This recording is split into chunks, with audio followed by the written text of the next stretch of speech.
Kita di kuburan Gatak yang merupakan Candi Patok Barat di Saku pada abad ke-8 atau tanda batas sebelah barat.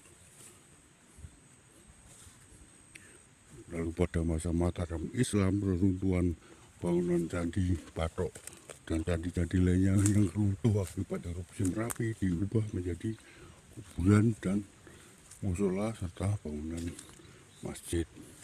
Ini adalah sisa bebatuannya, batuan Candi Patok Barat yang kini menjadi kuburan Gatak. Gatak berarti kesengsaraan dunia. Maka di sini dilakukan ritual pensucian jenazah prakremasi. Ritual Gatak yaitu melepas kesengsaraan dunia lalu dikremasi menuju kebahagiaan di alam akhirat sana. Itu dalam iman Hindu. Ini batu-batu tadi masih ada banyak tersebar kayak gini menjadi nisan. Lokasi yang memiliki atap seperti itu kalau di Jawa namanya cungkup. Jadi lokasi mensucikan jenazah itu airnya diambil dari sungai dan di selatan itu mengalir sebuah sungai kecil menuju ke Kali Elu. Dan di pertemuannya itu, pertemuan dua sungai kan dalam iman Hindu kan suci, makanya diambil air suci dari sana untuk mensucikan jenazah. Di sini lalu dibawa ke lokasi untuk kremasi yang dalam budaya Jawa disebut sebagai jetis. Nah, dalam yang tersisa itu hingga tahun 90-an kemarin itu masih ada suara gamelan tengah malam dari lokasi sini sampai ke jetis. Dan itu bukan hanya di sini, karena desa-desa di beberapa desa di wilayah kecamatan mungkin itu banyak memiliki nama Gatak dan jetis. Jadi dulu di bawah sebelum disucikan itu jenazah disucikan, lalu sebelum dikremasi digotong ke jetis yang di Bali itu disebut sebagai ganjuran, diiringi gamelan. Makanya di sini dulu hingga tahun 90-an kemarin masih terdengar suara gamelan hingga tengah malam. Itu juga terjadi di daerah Krogowanan dan jetis Rabiana, desa sebelah sana, sebelah selatan. Serta di sebelah, kalau di sebelah barat desa sini dulu juga ada itu di kuburan yang namanya sekarang menjadi kuburan Gendingan. Gendingan suara gamelan itu menjadi etimologi dari suara-suara hantu tersebut. Lalu kenapa tadi ini nggak dikenal, dan padahal lokasi nggak begitu jauh dari Candi Borobudur, sekitar 10 km arah timur laut. Di media sosial juga Candi Borobudur pun lebih dikenal sebagai di Yogyakarta. Mengapa itu bisa terjadi? Kasus destinasi wisata atau apa? Kita cek lebih lanjut lagi.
Sabu. Kita tadi di arah sana itu lokasi jadi Patrok Barat. Di sana Bukit Menoreh dan Candi Borobudur ada di sekitar 10 km arah sana, arah barat daya.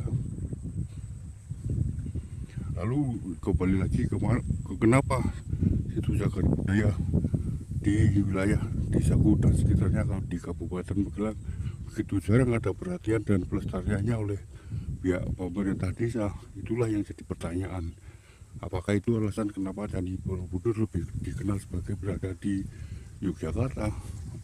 Wallahu alam.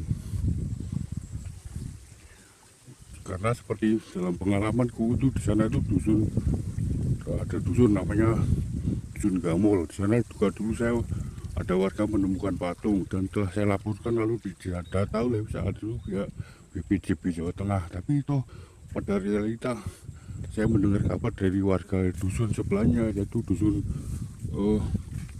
mana itu lupa saya namanya, Tubuan atau mana itu, katanya sudah dijual. Kenapa bisa gitu?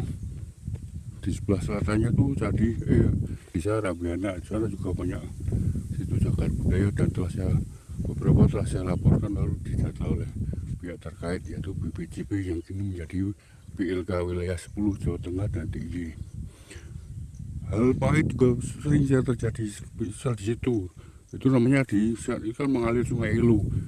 Kita di arah timur Kali Ilu, lalu di sebelah barat Sungai Ilu tuh juga banyak situ cagar budaya yang seperti biasa berpohon bambu. Itu makanya banyak pohon bambu, karena pohon bambu sebagai pagar luar dari bangunan candi. Dan itu lokasi candi Siwa yang berpohon randu besar itu, seperti halnya di desaku yang tadi itu berpohon randu besar. Nah yang jadi bikin dongkol itu sangat di Duku, namanya Duku, itu dusun Duku, Desa Bumirjo. Itu juga ada situs lubang sesaji. Sebelumnya ditemukan 2 patung, satu patung Durga dan sapinya itu Nandi. Tapi lubang sesaji saya cek lagi ternyata oleh pemilik lahan telah dijual. Lalu di sana itu juga ada di samping ada Yoni, itu juga ada Yoni kecil, itu juga ternyata pemiliknya juga ngubet banget, memarahi saya karena tidak menjual atau membelinya. Padahal saya tahu itu melanggar undang-undang cagar budaya, maka saya nggak menjualnya. Banyak kasus-kasus seperti ini, situ cagar budaya cuma pada dijual dan melestarikan seperti saya cuma ditertawakan.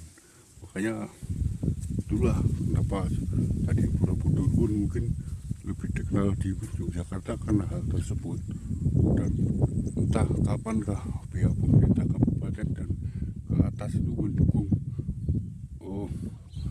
orang-orang seperti itu yang aktif melestarikan itu cagar budaya, secara memberi perlindungan supaya tidak dibully dan sebagainya yang negatif dari pihak desa.